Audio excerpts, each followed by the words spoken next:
তো আজকের ক্লাসটা আমরা করব মুহূর্ত বিচার প্রক্রিয়া, বা এটাকে মোমেন্ট বলা হয় থাকে। আমাদের মানব জীবনে মোমেন্টের গুরুত্ব অনেক অনেক সর্বাধিক গুরুত্বপূর্ণ। তার কারণ হচ্ছে কি, যখন আমরা কোনো একজন অ্যাস্ট্রোলজারের কাছে কোনো একটা বাবা তার মেয়ের কুষ্টি নিয়ে যায় বা বিচার করার জন্য, জোটক বিচার, ম্যাচ মেকিং করার জন্য, তো অ্যাস্ট্রোলজার অনেক সময় বলে যে আপনার মেয়ের বৈধব্য যোগ রয়েছে বা আপনার ছেলের বৈধব্য যোগ রয়েছে। তো সেক্ষেত্রে যদি তাকে মানে বিবাহ করানো হয়, তাহলে তার ডিভোর্স হতে পারে, অথবা তার হাজবেন্ড মারা যেতে পারে, কিংবা ওয়াইফ মারা যেতে পারে, কেউ না কেউ একটা অ্যাক্সিডেন্টে দুর্ঘটনা হবেই হবে। তাহলে এই ধরনের যে প্রেডিকশন গুলো তারা করে, বাস্তব ক্ষেত্রে দেখা যায় কি তার সেটা ঘটতে পারে, অথবা তার আংশিক কিছুও ঘটে। তাহলে এরকম তো আমরা সবাই জেনেছি, মাঙ্গলিক দোষ, এই দোষ, সেই দোষ, অনেক প্রবলেম শেষ নাই। তাহলে এই প্রবলেম গুলো কিভাবে সলভ করে, তখন কেউ যখন জিজ্ঞেস করে আচ্ছা তাহলে বলুন তো আমি কিভাবে এখান থেকে পরিত্রাণ পেতে পারি, তখন একজন অ্যাস্ট্রোলজার কি বলেন যে ঠিক আছে, আপনি যদি অমুক সময়ের অমুক টাইমে অমুক মিনিটে যদি আপনি, বা অমুক লগ্নে বা অমুক হোরাতে যদি আপনি ওই সময়ে সিঁদুরটা পরান, তাহলে বেঁচে যেতে পারে মেয়েটা, বা তার বৈধব্য যোগটা কেটে যেতে পারে। বা বলা হয় না যে আপনি বিজনেস স্টার্ট করবেন, আপনি কোন সময়ে কোন মুহূর্তে বিজনেস স্টার্ট করলে আমার জন্য লাভদায়ক হবে বা বিজনেসটা ভালো স্মুথলি রান করবে। অথবা দেখা গেল আপনার ছেলের একটা শিক্ষা আরম্ভ করতে চাচ্ছেন, তাহলে কোন মুহূর্তে কোন সময় আরম্ভ করলে তার সারা জীবনে একটু সাপোর্ট পাবে, হ্যাঁ, একটু ব্যাঘাতটা কম পাবে, বাধাগুলো কম আসবে, বা ভালো হবে, ঠিক আছে। হ্যাঁ, এই যে নানান বিষয়, বা আপনি এটা তো গেল। তাছাড়া আপনার একটা ধরেন রোগ হয়েছে, আপনি সার্জারি করতে চাচ্ছেন, কোন মুহূর্তে কোন সময়ে আপনার সার্জারিটা করলে আপনার জন্য এটা একটু শান্তিপূর্ণ হবে, পেইনফুল কম হবে, বা আপনার জন্য মোটামুটি সাকসেসফুল অপারেশন করবে। এই যে ব্যাপারটা না, এটাই হচ্ছে মুহূর্ত। সেই মোমেন্টটা আমরা শিখবো। আমি আগে বলেছিলাম যে আমেরিকাতে একজন ডক্টর যখন সার্জারি করেন, তো তা স্বাভাবিকভাবে খুব সতর্ক থেকে কিন্তু করতে হয়। তার কারণ আমেরিকার ল অনুযায়ী কোনো ডক্টর যদি পরপর দুবার ভুল অপারেশন করে থাকে, তাহলে তাকে প্রচুর মাইনে ফাইন দিতে হয়, এবং তার লাইসেন্সটা অনেক সময় কেড়ে নেওয়া হয়। তো সেই জন্য আমেরিকার ডক্টররা একটা গুরুত্বপূর্ণ সার্জারি করার আগে ভালো একজন অ্যাস্ট্রোলজারের কাছ থেকে সাজেশন নেয় যে কোন সময়টাতে সার্জারি করলে তার জন্য ভালো হবে। এই যে নানান বিষয়, প্রচুর রকমের ওয়েস্টার্ন কালচারে অ্যাস্ট্রোলজির অনেক গুরুত্ব রয়েছে। আমরা তো এটা ঠিকভাবে জানি না বলেই, আমরা জানি না, কিন্তু ওখানে অনেক দেখা গেল দক্ষিণ ভারত বা ইন্ডিয়ার অনেক দামি দামি নামি দামি অ্যাস্ট্রোলজারের সাথে অনেক সময় অনেক কন্টাক্ট হয় অনেক বড় বড় ডক্টরদের। নানান বিষয়গুলো সেক্ষেত্রে রয়েছে, মুহূর্তগুলো। তো সেই মুহূর্তগুলো আমরা শিখবো। আমরা মোটামুটি 8টা মুহূর্ত শিখবো। 8টা মুহূর্ত শিখলে আমাদের জন্য এনাফ। এই 8টা মুহূর্ত আমরা কি কি সেটাও আমরা জানবো। তো জানার আগে আমি আপনাদেরকে একটা ঘটনা বলি, সেটা হচ্ছে লীলাবতী। নাম শুনেছেন লীলাবতী? হ্যাঁ স্যার, নামটা শুনেছি। আচ্ছা, লীলাবতী কে বলুন তো? স্যার এই বিষয়টা কিন্তু পরিষ্কার না, কিন্তু নামটা শুনেছি স্যার। আচ্ছা আচ্ছা, তা বিষয়টা আমি একটু বলি। লীলাবতী হচ্ছে একজন মহিলা ব্যক্তি, স্বাভাবিক নাম দেখে বোঝা যাচ্ছে। এবং এই মহিলা আমাদের ভারতবর্ষের ইতিহাসে একটা যুগান্তকারী একটা নাম। কারণ ছোটবেলা আপনারা হয়তো পড়ে থাকবেন লীলাবতীর উপপাদ্য। হ্যাঁ, লীলাবতীর উপপাদ্য, এরকম নামে অনেকে অনেক ছোটবেলায় স্কুলগুলোতে অনেক সময় পড়েছেন। তো লীলাবতীর উপপাদ্য হচ্ছে, উনি একজন ম্যাথমেটিশিয়ান ছিলেন প্রাচীন ভারতে, একজন গণিতজ্ঞ ছিলেন। তার বাবা ছিলেন ভাস্করাচার্য। ভাস্করাচার্য ছিলেন বিখ্যাত একজন জ্যোতিষী, বা একজন ইয়ে বলা যায়, গণিতবিদ বলা যায়, ঠিক আছে, নানান রকমের বিষয়গুলো ওনার, সায়েন্টিস্ট, ফিলোসোফার। আমরা বরাহমির নাম শুনেছি, চাণক্য, কালিদাস, হ্যাঁ মানে ভৃগু সংহিতার, এরকম নানান রকমের আমরা পণ্ডিত ব্যক্তিদের নাম শুনেছি। তো আহ, ভাস্করাচার্যের মেয়ে ছিলেন লীলাবতী। তো লীলাবতীর জীবনে একটা ঘটনা আছে। সেই ঘটনাটা হচ্ছে, লীলাবতী যখন বড় হয় তখন তার বাবা তাকে বিয়ে দেওয়ার জন্য চিন্তা ভাবনা করলেন। তো লীলাবতী মোটামুটি চিন্তা ভাবনা করার পরে, যেহেতু তিনি নিজেও অ্যাস্ট্রোলজি জানতেন, তার বাবা ভাস্করাচার্য অনেক পণ্ডিত ব্যক্তি ছিলেন, নাম নাম যশ সবই ছিল। তো তিনি অনেক মানে ছক টক করে দেখলেন যে হ্যাঁ, উপযুক্ত সময় এসেছে, তার মেয়ের বিয়ে দেওয়ার জন্য যোগ চলছে, সুতরাং এই যোগে তাকে বিয়ে দিলে মোটামুটি তার বিয়েটা ভালো হবে। তো তারপরও যেহেতু একজন অ্যাস্ট্রোলজার, জ্ঞানের তো অভাব থাকতে পারে, তারা বিয়ের ঠিক পূর্বে তখনকার সময় ভারতের আরো একজন বিখ্যাত পণ্ডিত ব্যক্তির কাছে ওনারা গেলেন ছকটা নিয়ে আরেকবার যাচাই করার জন্য। অ্যাস্ট্রোলজারের কাছে বা একজন জ্যোতিষীর কাছে গেলেন। তো জ্যোতিষীর কাছে যাওয়ার পরে তিনি ছকটা আবার দেখলেন। দেখার পরে বললেন যে দেখুন, এই ছকে তো ভালো বিয়ের যোগ চলছে, তো ভালো কথা, কিন্তু আপনারা এটা তো দেখলেন না যে এই মেয়ের বিয়ে যখন দেবেন, সে বিয়ের দিন যখনই তার কপালে সিঁদুর পরানো হবে তখন কিন্তু তার হাজবেন্ড মারা যাবে, মানে তার স্বামীর মৃত্যু হতে পারে। তখন তো এটা শুনে অবাক। তার ভাবলো আসলে তো আমি তো ওরকম ভাবে দেখিনি। তখন সেটাকে এক্সপ্লেইন করলো যে আসলে না, কি কারণে সেটা হবে। তো এক্সপ্লেইনটা ভালো লাগলো, তখন তিনি চিন্তায় পড়ে গেলেন তাহলে এই মেয়ের বিবাহটা কিভাবে দেবে। তখন প্রাচীনকালে তো ঘড়ি টড়ি ছিল না, তখন এত দশা এত টাইমিং হিসাব নিকাশ করাটা খুব টাফ ছিল। তারপরে তখন যা জানার পরে তখন ভাস্করাচার্য বসলেন মেয়ের ছক নিয়ে ভালোভাবে একদম টানা প্রায় 2-3 দিন অনেক রিসার্চ করলেন ঘরে দরজা বন্ধ করে। রিসার্চ করে উনি মোটামুটি অঙ্ক টঙ্ক কষে অনেক ভালো ভালো কিছু মানে সূত্র বা অর্থাৎ মুহূর্ত বের করলেন। উনি দেখলেন যে ওই মুহূর্তে যদি তার মেয়ের কপালে সিঁদুর পরানো হয় তাহলে তার জীবনটা বেঁচে যাবে, অর্থাৎ তার মানে হাজবেন্ডটা বেঁচে যাবে, অর্থাৎ সে বিধবা হবে না। তো তখন তিনি কি করলেন, তিনি একটা এটাকে বের করার জন্য একটা গামলা আনলেন, একটা গামলা করলেন, ওই ঘরে কেউ আর ঢুকবে না, অর্থাৎ উনি বললেন যে এই ঘরে কেউ ঢুকতে পারবে না, আমি এখানে একটা সিস্টেম করবো। তখন উনি একটা গামলা করলেন, গামলাতে একটু পানি নিলেন তখনকার সময়। তারপরে যে নারকেল আছে না, নারকেলের যে মানে উপরের যে নারকেলের কি বলা যায়, যেটাকে মালা বলা হয়, নারকেলের খোসাটা আর কি, এই নারকেলটাকে শেষ করার পর নারকেলের মালা বলা হয় না, এই সেই নারকেলের মালার অর্ধেক অংশ অর্থাৎ ওটাকে ফুটো করলেন আর কি। তো ফুটো করে সেই মালার মধ্যে ফুটোর মধ্যে একটা কাপড় গুজে দিয়েছেন, কাপড় বা তুলা বা ওই জাতীয় এরকম কিছু একটা গুজে দিয়ে তিনি সেই পানিযুক্ত গামলার মধ্যে এটাকে ছেড়ে দিলেন। তখন উনি বললেন যে সেই ছিদ্র দিয়ে পানিটা উপরের দিকে উঠতে থাকবে। পানিটা উঠতে উঠতে এক ফোঁটা করে উপরে একটু একটু করে উঠবে। যেই মাত্র ওই নারকেলের মালাটা ডুবে যাবে যেই মুহূর্তে বা যে সময়ে, সেই সময়ে যদি সিঁদুর প্রদানটা করা হয় তাহলে তার মেয়ে মানে তার জামাইটা বেঁচে যাবে বা তার মেয়ে বিধবা হবে না। তখন সেই ঘরের মধ্যে ওই জিনিসটাকে সেট করলেন, সেট করে উনি তালা মোটামুটি বন্ধ করে চলে আসছেন। তো একদিন কি হলো, লীলাবতী সে ঘরে গেলেন যে বাবা কি করছে একটু দেখি, তার কিউরিসিটি জাগলো। তখন সে গিয়ে দেখলো যে একটা গামলার মধ্যে একটা নারকেলের মালা মানে ভাসতেছে, এবং মালার মধ্যে অল্প অল্প করে পরিমাণে একটু পানি উঠেছে। তো এই পানি যখন উঠছে তখন তো সে জানতো না যে সেখানে আসলে তার বাবা কি কেরামতি বা কি জিনিস করে রেখেছে। তখন তার কপালের যে একটা টিকলি ছিল, সেই টিকলিটা ওই কপাল থেকে না একটু পড়ে গেল নারকেলের মালার মধ্যে। তো পড়ার কারণে নারকেলের মালাটা একটু তো হেলে দুলে গেল, বা জল একটু কম বেশি হয়ে গেল। হয়ে যাওয়ার পরে তখন কি করলো, যে আহ, তার ইয়েটা হয়ে গেল, অর্থাৎ তিনি আবার ভয় পেয়ে তার ওই টিকলিটা আবার নিয়ে নিলেন, মালা থেকে নিয়ে কপালে কোন রকম তাড়াহুড়ো করে পরে আবার দরজা বন্ধ করে বেরিয়ে গেলেন। এই যে ঘটনাটা তার বাবাকে তিনি আর ভয়ে বললেন না। তো বিধি বাম এখন তো হলো কি, আর দেখা গেল কি যে বিয়ের আসর সব ঠিক হলো। তার বাবা দেখলো যে নারকেলটা ডুবে গেল, ডুবে যাওয়ার পর ওই মুহূর্তে সিঁদুরটা দিয়ে দিল। দিয়ে দেওয়ার পর কিন্তু ঠিকই এই ঘটনাটা ঘটলো যে কিছুক্ষণ পরে তার হাজবেন্ডটা মানে অসুস্থ হয়ে হঠাৎ করে মারা গেল। তখন সবাই তো শোকের কান্নায় মানে অভিভূত, তখন বললো যে ঘটনাটা কি, এটা তো ভুল হতে পারে না। আমি তো এত ম্যাথমেটিক কোর্স মানে গণিতের মাধ্যমে এত সুন্দর করে একটা মোমেন্ট বের করলাম, যেই মাত্র মালাটা ডুববে সেই মাত্র সিঁদুর দিবে, তাহলে সঠিক সময় দিয়েছি, ব্যাপারটা কেন ঘটলো।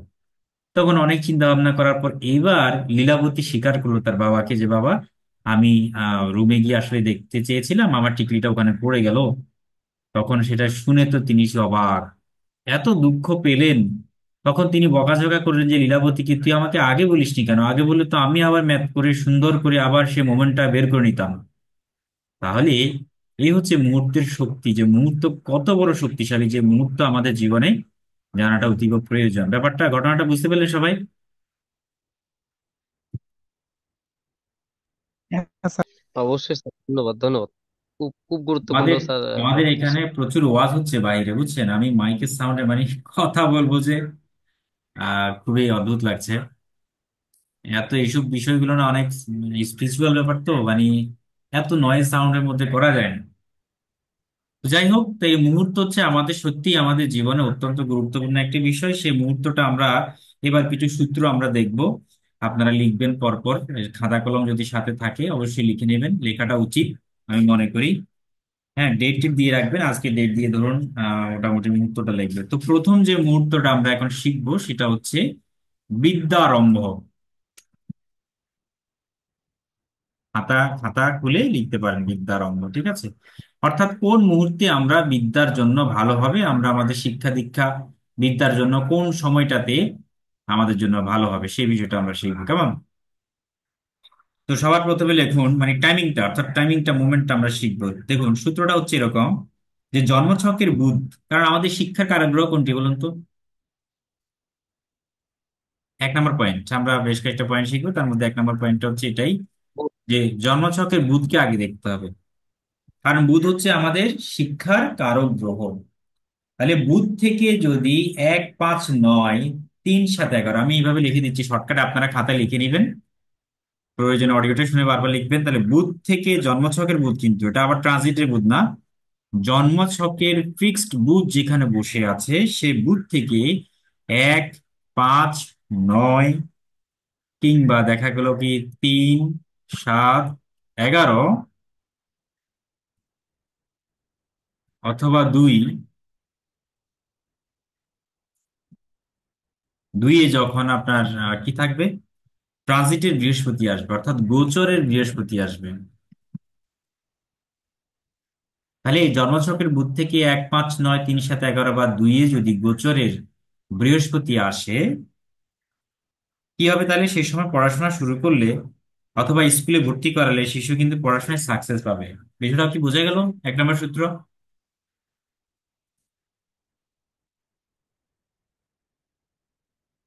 না স্যার, আমি কিছু বুঝলাম না। নাকি না, বুঝে নাই এটি?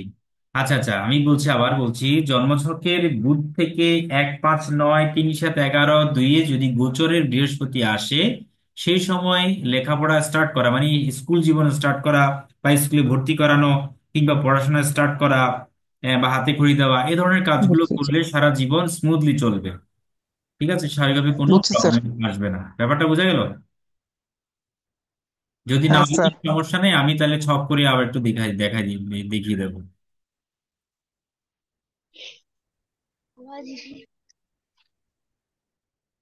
হুম, গরম গরম চলছে একদম ওয়াজ, বুঝেন না, ফাটাই ফেলতেছে। আর ওয়াজ মানে ওয়াজের টপিক তো এখন কি একটাই টপিক, আপনারা তো জানেন, সেটা বুঝতে পারছেন। আচ্ছা যাই হোক, তো যেটা ধরলাম ধরলাম ধরলাম এখন বৃহস্পতি কোথায় রয়েছে, ট্রানজিটের বৃহস্পতিটাকে আমি একটু লাল কালি দিয়ে লিখছি। এখন বর্তমানে ট্রানজিটের বৃহস্পতি কোথায় রয়েছে? বৃষ বৃষ রাশিতে রাশিতে। রয়েছে, বৃষ রাশিতে। তো জন্মছকের বুধ, বুধটাকে আমি একটু গ্রিন কালার দিয়ে লিখছি যেহেতু বুধের রং সবুজ। আচ্ছা, বৃহস্পতি রয়েছে কোথায়? ধরলাম এই যে বুধ হচ্ছে এখানে, মানে কোথায়, কোন নাতে?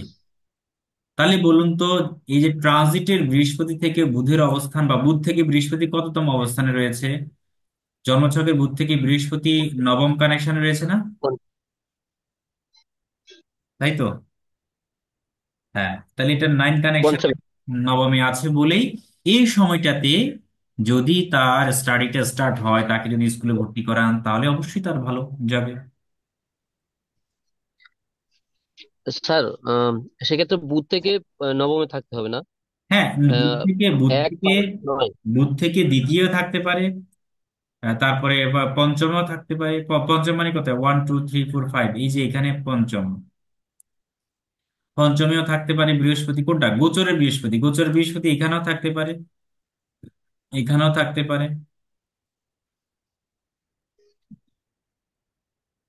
বোঝা গেল? তারপরে আবার তৃতীয় থাকতে পারে, এটা একটু দুর্বল হবে, তারপরে আমরা লিখি এখানেও থাকতে পারে। তারপরে আমরা এই সপ্তম, এখানেও থাকতে পারে বৃহস্পতি, গোচরের বৃহস্পতি। ঠিক আছে, 11তম স্থান, তাহলে 7, 8, 9, 10, 11, এই যে এখানেও থাকতে পারে বৃহস্পতি। তাহলে এগুলোতে থাকলে কি হবে, তার ওই সময় টাইমিংটা ভালো, ওই সময় তার স্টাডি করলে ভালো হবে। কারণ বুধ হচ্ছে আমাদের শিক্ষার কারগ্রহ, শিক্ষার কারগ্রহের উপর গোচরে কি আসবে? বৃহস্পতি আসবে। তো বৃহস্পতি স্বাভাবিক একটা শুভ কারগ্রহ, ট্রানজিটের বৃহস্পতি যখন বুধের উপর আসবে ওই সময় লেখাপড়া স্টার্ট করাটা ভালো হবে। বোঝা গেল? নম্বর সূত্র, হ্যাঁ স্যার, পরিষ্কার। বুঝতে পেরেছেন, লিখে রাখবেন। নম্বর সূত্র হচ্ছে জন্মছকের বুধ থেকে, মানে এই যে 1 5 9 3 7 11 বা 2-এ যদি গোচরের মঙ্গল থাকে, আমি পুরোটা লিখছি না, আমি বুধ থেকে এভাবে লিখছি, বুধ থেকে 1 মানে 5 9 কিংবা 3 7 কিংবা 11 অথবা 2, যদি 2-এ যদি কি আসে, গোচরের মঙ্গল আসে। আচ্ছা, মঙ্গল আসলে তো কি হবে? মঙ্গল আসা কি ভালো? মঙ্গল আসা ভালো না। মঙ্গল হচ্ছে আমাদের স্বাভাবিকভাবে একটা নেগেটিভ প্ল্যানেট, এটাকে ম্যালেফিক প্ল্যানেট বলা হয়ে থাকে। তো বুধের উপর মঙ্গল আসাটা কিন্তু আবার ভালো না। কারণ বৃহস্পতি শুভ গ্রহ আসছে, ভালো ভালো কথা, কিন্তু মঙ্গল মানে একটা বাধা তৈরি করবে বা একটা প্রবলেম ক্রিয়েট করবে, একটা উত্তেজনা, একটা স্ট্রাগল, সংগ্রাম করতে হবে। তো সেই মঙ্গল যতক্ষণ না অন্য রাশিতে যাচ্ছে ততক্ষণ পর্যন্ত বিদ্যারম্ভ করানো উচিত হবে না। যদি বিদ্যা শুরু করেন ওই সময় কেউ, তাহলে কিন্তু শিশুর বিদ্যা জীবনে প্রচুর বাধা বিপত্তি আসবে। কথাটা বোঝা গেল? মঙ্গল আসা যাবে না, বৃহস্পতিটাকে আমরা সবচেয়ে বেশি গুরুত্ব দেব। এবার আসুন আমাদের যে 3 নাম্বার একটা সূত্র বলি, 3 নাম্বার সূত্রটা লিখে নিন সবাই। স্যার, হ্যাঁ।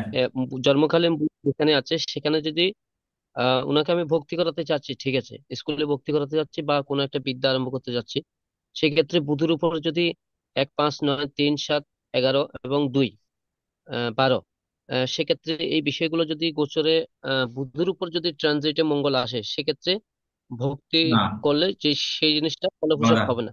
বাধা হবে, হ্যাঁ। বিদ্যা মানে বিদ্যা জীবনে সে স্ট্রাগল পাবে, বাধা আসবে, শিক্ষাটার মানে দেখালে অসম্পূর্ণ থাকবে, বা অনেক কষ্ট করে পাশ করবে, বা নানান বাধা থাকবে, মনোযোগহীন থাকবে, চঞ্চলমতি হয়, আর নানান সমস্যা তৈরি হয়। সবচেয়ে ভালো হয় কোনটি জানেন? সেটা হলো যদি বৃহস্পতি একদম হুবহু বুধের উপরে আসে একই রাশিতে, মানে বুধের উপরে বৃহস্পতি আসছে, অথবা দেখা গেল কি বুধের দ্বাদশে, মানে অর্থাৎ এইভাবে যদি থাকে, তাহলে তো সবচেয়ে ভালো। বা 1 5 9, দ্বিতীয় 1 5 9 থাকাটাও ভালো। 3 7 11টাকে আমরা গুরুত্ব একটু কম দেবো, কারণ এগুলো আমাদের একটু দুর্বল কানেকশন। সবচেয়ে ভালো হচ্ছে 1 5 9 2 এগুলো। এবং সপ্তমটা গুরুত্বপূর্ণ অবশ্যই, মানে 3 11 চেয়ে সপ্তমটা বেশি গুরুত্বপূর্ণ হয়। আচ্ছা, গেল। আবারটা বলি, যদি জন্মছকে এবার আসুন, জন্মছকে এবার আমরা একটু লিখি যে বুধ গেল, তো এবার বৃহস্পতি মঙ্গল, এবার আমরা দেখব বুধের পরে বুধ থেকে ক্রমান্বয়ে 1 5 9 কিংবা 2-এ যদি ট্রানজিটের কেতু থাকে, মানে গোচরের কেতু থাকে বা কেতু আসে আর কি, তো সে সময় পড়াশোনা শুরু করা একদম উচিত নয়। যদি আপনি এই সময় স্টার্ট করেন তো বাধা আসবেই আসবে, কারণ কেতু মানে বাধা কারক গ্রহ। বোঝা গেল? কেতু কখনোই, কেতু থাকলে কি হবে, মানে বিদ্যারম্ভ স্টার্ট করাটা উচিত হবে না, তাহলে বিদ্যারম্ভটা উচিত হবে না।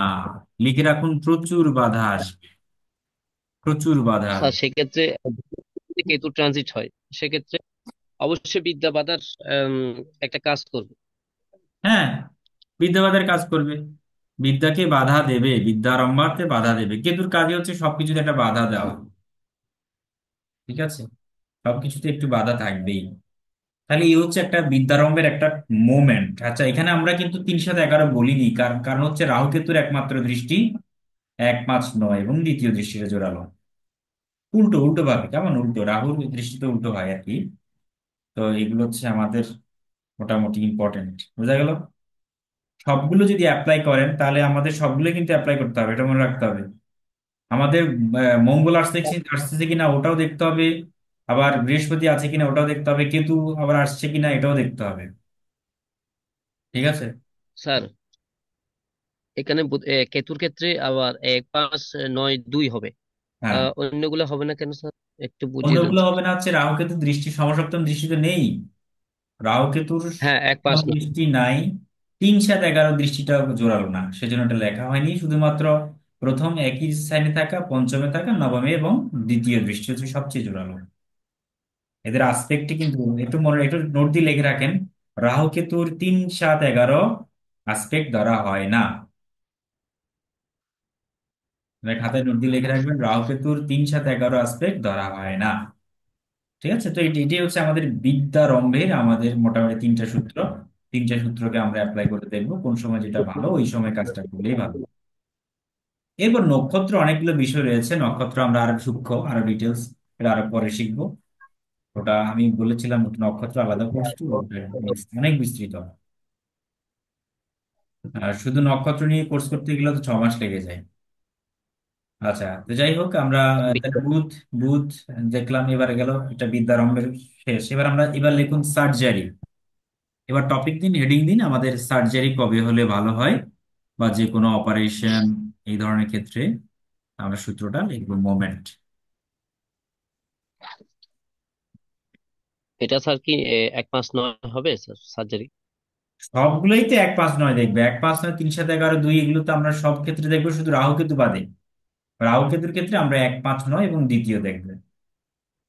ঠিক আছে, সেম সূত্র, মানে 1 5 9 জিনিসটা থাকবেই, তবে হয়তো প্ল্যানেটটা ভিন্ন থাকবে। স্বাভাবিকভাবে সেটার প্ল্যানেটটা একটু দেখুন। আচ্ছা, সার্জারি তা ব্যক্তির উপরে হয়, যেমন ধরুন আমি বৃহস্পতি মানে জীবলগ্ন, মানে জীব। ঠিক আছে, নেটিভ নিজেই তো হচ্ছে বৃহস্পতি, তাই তো? তাহলে দেখুন জন্ম ছকের, আমরা যদি বলি জন্ম ছকের বৃহস্পতির উপর, আচ্ছা এর উপর আপনারা কমপ্লিটলি, আমি শর্টকাট লিখে যাচ্ছি, আপনারা পুরোটাই লিখবেন। জন্ম ছকে বৃহস্পতির উপর যদি 1 5 9 কিংবা 3 7 11 অথবা 2, ঠিক আছে, যখন গোচরে রবি ও মঙ্গলকে পাবে সে, 2-এ যখন রবি প্লাস মঙ্গলকে পাবে, সেই সময় অপারেশন করলে অপারেশনের হার সর্বোচ্চ, মানে অনেক অনেক বেশি বেড়ে যায়, সাকসেসের রেট বেড়ে যাবে। কেমন, তার কারণ কি? রবি মানে হচ্ছে আমাদের, আমরা জানি রবি হচ্ছে আত্মকারক গ্রহ। আবার রবি মানে হচ্ছে ট্রিটমেন্ট মেডিসিন, মঙ্গল মানে হচ্ছে শল্য চিকিৎসা।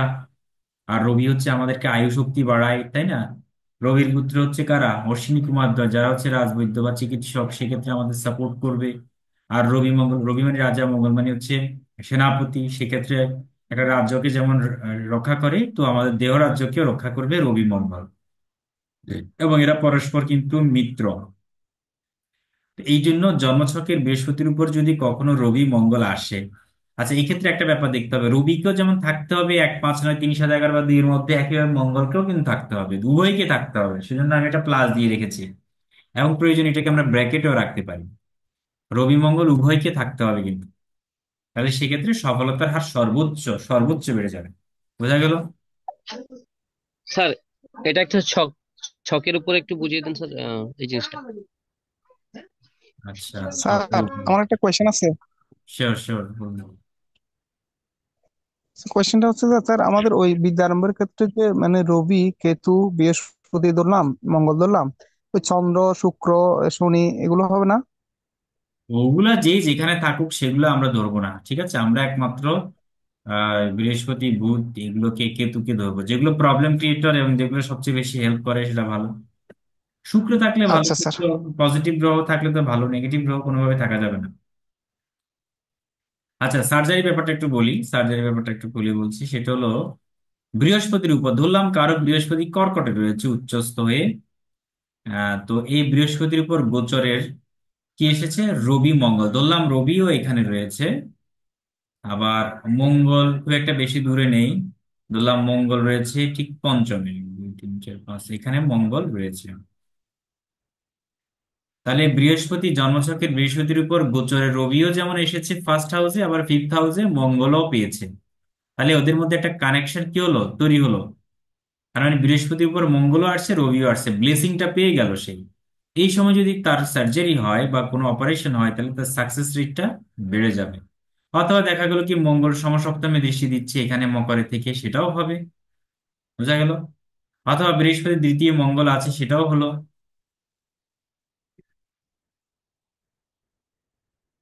ব্যাপারটা বুঝতে পেরেছেন? হ্যাঁ স্যার হ্যাঁ হ্যাঁ স্যার। ওকে ওকে, গুড গুড। বুঝতে পারলে আমি একটু দ্রুত আগে গেলাম।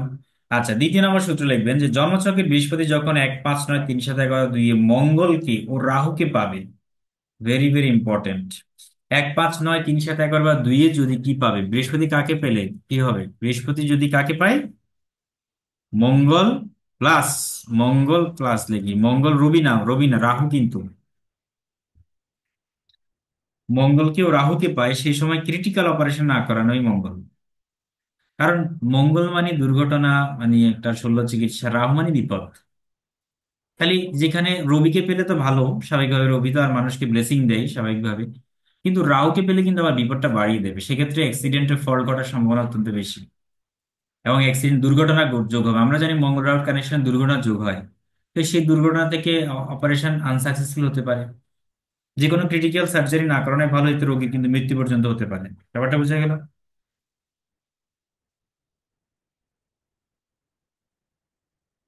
আচ্ছা, লিখতে পারবেন তো?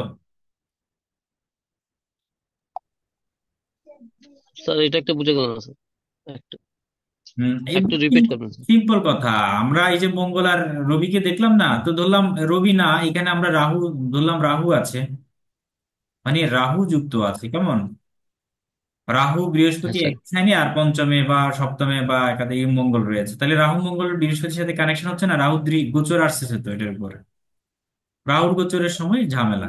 যেমন আমি যদি বলি এখন, এই যে বর্তমানে রাহু কোথায় রয়েছে, আমরা জানি রাহু বর্তমানে এখন রাহু মিনে রয়েছে, রাহু মিনে এখন রয়েছে। মিনে রয়েছে, তাই না, বর্তমান গোচরে রাহু মিনে রয়েছে। আচ্ছা, আর মঙ্গল কোথায় রয়েছে, ম- মঙ্গল এখন ধরেন কর্কটে রয়েছে।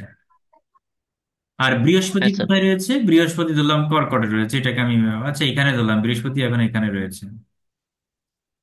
ওকে, এটা এখানে না, এটা জন্মছকে বৃহস্পতি, মঙ্গল রয়েছে এখানে।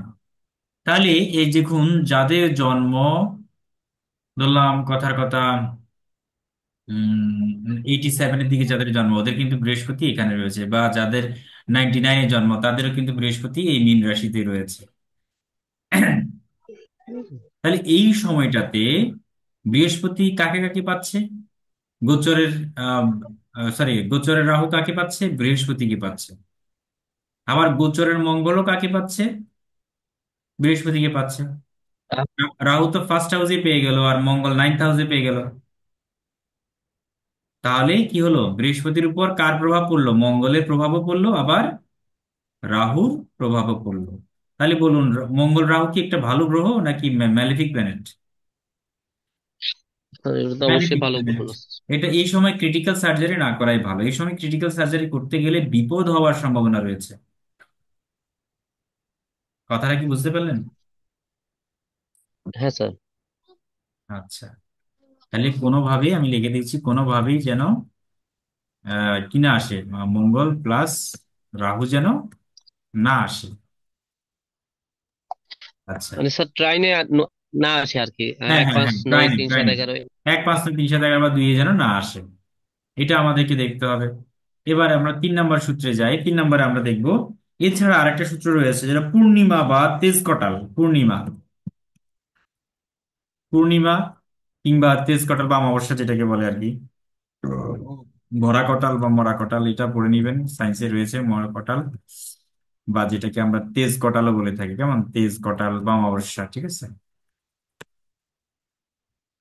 বা অমাবস্যা। না, এই সময় অপারেশন না করানোই ভালো, কারণ কি, এতে জলীয় অংশের পরিমাণটা বেড়ে যায়। এ সময় ডায়াবেটিস কন্ট্রোল রাখতে হয়, মিষ্টি খাওয়া কমাতে হবে। কারণ কি, আমরা সার্জারি করলে আমাদের ব্লিডিং হয় স্বাভাবিকভাবে। আর আপনার এই পূর্ণিমার সময় বা অমাবস্যার সময় আমরা জানি আমাদের চন্দ্রের আকর্ষণ ক্ষমতাটা বেড়ে যায়, যার কারণে আমাদের জোয়ার ভাটাগুলো খুব হয়, এবং তেজ কটালের সময় তো একেবারে এমন বেশি জোয়ার হয়, আমাদের একদম মেইন রোডে পর্যন্ত পানি উঠে যায়। চট্টগ্রামে যাদের বাড়ি দেখবেন, ওদের ম্যাক্সিমাম সময়, প্রতিদিন তো জোয়ার ভাটা হয় কিন্তু প্রতিদিন রাস্তার উপর উঠে না কিন্তু, যেই মাত্র ভরা কটাল তেজ কটাল হবে তখন ওই সময় জলটা বেড়ে যায়। এই কারণে আমাদের শরীরে এত পানিটা শোষণ করে বা আকর্ষণ করে, পানিতে পানির পরিমাণটা বেড়ে যায় শরীরে। আর বেড়ে যাওয়ার কারণে আমাদের অনেকের পাটা ফুলে যায় এই অমাবস্যার সময় বা পূর্ণিমার সময়, শরীর একটু ম্যাজম্যাজ করে, ব্যথা বেদনা বেড়ে যায়, হার্টের আর্থ্রাইটিস, ব্যথা বেড়ে যায়, হাঁটতে কষ্ট হয়, বা দেখা গেল পা ফেললে পায়ের পাতা ব্যথা হয়, গোড়ালি ব্যথা হয়, জয়েন্ট পেইন হয়, নানান কিছু হয়। এগুলো কেন হয়? কারণ এই সময় আমাদের পানির পরিমাণ বেড়ে যায়, ইনফ্লামেশন হয়, যেটাকে আমরা বলি স্ফীতি হয়, শরীরটা স্ফীত হয়। আর স্ফীত হলেই ব্যথা বেদনা হয়, ওই সময় আসলে সার্জারি না করানোটাই ভালো। বুঝা গেল? স্যার, question আছে। হ্যাঁ, এটা হ্যাঁ। হচ্ছে যে মঙ্গল রাহু দুইয়ের মধ্যে থাকতে হবে। ওই বৃহস্পতিকে যদি ট্রানজিট ওঠে, ট্রানজিটের যে রবি রাহু আর মঙ্গল 1, 5, 9, 3, 7, 11 আর 2-এ। দেখুন, গোচর হচ্ছে সবচেয়ে ইম্পর্টেন্ট। গোচর, রাহুর গোচরটা উল্টাই হয় স্বাভাবিকভাবে আমরা জানি, আর বাকি সকল প্ল্যানেটের গোচর হয় বাম দিক থেকে ডান দিকে যায়, এভাবে ঘুরতে থাকে। তাহলে বৃহস্পতি যদি গোচরের প্ল্যানেট হয়, তার দ্বিতীয় দৃষ্টিটা জোরালো। একইভাবে তার প্রথম দৃষ্টি তো আরো বেশি জোরালো। একইভাবে পঞ্চম, একইভাবে নবম এবং সপ্তম, এগুলো হচ্ছে জোরালো জোরালো কিছু দৃষ্টি। এই দৃষ্টিটা পড়বে ওই জন্মছকের ফিক্স প্ল্যানেটের উপর, গোচরের প্ল্যানেটের দৃষ্টিটা পড়বে ফিক্স প্ল্যানেটের উপর। স্যার এখন এখানে যা দেখা যাচ্ছে, জন্মকালীন বৃহস্পতিটা মীন রাশিতে আছে। এখন ট্রানজিটে দুইটা মেজর গ্রহ, সেখানে হচ্ছে রাহু তো এখন মীন রাশিতে আছে, এখন মঙ্গলটা আছে আপনার কর্কট রাশিতে। এখন এই বৃহস্পতি যদি এখানে জন্মকালীন উপর পাস হচ্ছে রাহু, এবং মঙ্গলের ট্রাইনে পাস হচ্ছে রাহু, এই হ্যাঁ, সময় যদি কেউ যদি অপারেশন করে, সেক্ষেত্রে আনসাকসেস হওয়ার একটা সম্ভাবনা থাকে যায়। রাইট, রাইট, একদম রাইট, ঠিক ধরেছেন, বিপদ হওয়ার সম্ভাবনা রয়েছে। স্যার, আচ্ছা, এটা গেল স্যার। সেক্ষেত্রে যদি রাহুটা ট্রানজিট করে, না না হলে মঙ্গলটা যদি ট্রানজিট করে চলে আসে, সেক্ষেত্রে কি করা যাবে স্যার? হ্যাঁ, অবশ্যই। যদি মঙ্গল এই কর্কটে না থেকে মঙ্গল এখানে চলে আসছে, যেই মাত্র এই সিংহ রাশিতে চলে আসছে, তখন আপনি অপারেশন করতে পারবেন। তখন তো সেই মঙ্গলকে একসাথে পাচ্ছে না, শুধু রাহু কি পাচ্ছে। তো শুধু রাহু তো আসলে প্ল্যানেট তো একা তাহলে কিছু করতে পারে না, সে তার সঙ্গীর সাথে কাজ করে, দুর্ঘটনা ঘটায়। অথবা ট্রাইন দেখা যায় কি, কানেকশনটা খুব জোরালো। হ্যাঁ, ম্যারেড কানেকশনটা জোরালো অবশ্যই। মানে ডুয়াল একটা প্ল্যানেট নিজে ফল দেয় না, সে কানেকশনে ফল দেয়। আর সেক্ষেত্রে স্যার, আম, উদাহরণস্বরূপ বৃশ্চিক রাশিতে বসলো, রাহুটা বসলো, আর এখানে বৃহস্পতিকে থেকে পঞ্চমে এখানে মঙ্গলটা বসলো, সেক্ষেত্রে তো ওনাকে ট্রাইনে এখানে পাওয়া যাচ্ছে। হ্যাঁ, সেক্ষেত্রে ট্রাইনে যদি যেভাবেই হোক, থাকে, যেভাবেই সেক্ষেত্রে হোক, যেভাবেই হোক, ট্রাইন কানেকশনে পেলে অথবা দ্বিতীয় দৃষ্টিতে পেলে, হ্যাঁ, এটা সবচেয়ে বেশি জোরালো। মানে 3, 7, 11 চেয়েও ওগুলো বেশি জোরালো হয়। তবে ওই রাহু কেতুর ক্ষেত্রে সমসপ্তম ধরা হয় না, ঠিক আছে? 3, 7, 11 খুব একটা ধরা হয় না রাহু কেতু। আর স্যার পূর্ণিমা বা ভাটা এবং ভাটা না, ভরা কটাল তেজ কটাল, মানে এটা অমাবস্যা, ঠিক আছে? আচ্ছা, পূর্ণিমা বা অমাবস্যায় সার্জারি করা কিন্তু ভালো না। না, না, না।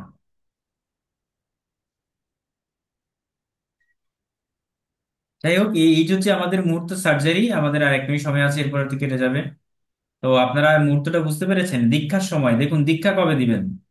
গুরু যখন দীক্ষা, এবার আমরা দ্বিতীয় মুহূর্ত হচ্ছে আমাদের দীক্ষার সময়। দীক্ষার সময় আমরা কবে পাবো? দীক্ষাটাকে আমাদের জানা উচিত। লিখুন দীক্ষা, ঠিক আছে? আমরা তো অনেকেই গুরুগিরি যারা করবেন, দীক্ষার একটা সময় টাইমিং তো রয়েছে। প্রথমে 1 নাম্বার সূত্র আমরা লিখি দীক্ষা। দীক্ষার মুহূর্ত বা দীক্ষার সময়। তাহলে দীক্ষার সময়টা কবে হতে পারে? আচ্ছা, এক্ষেত্রে আমরা কারক গ্রহ 1 নাম্বার সূত্র যেটা দিব, 1 নাম্বার সূত্র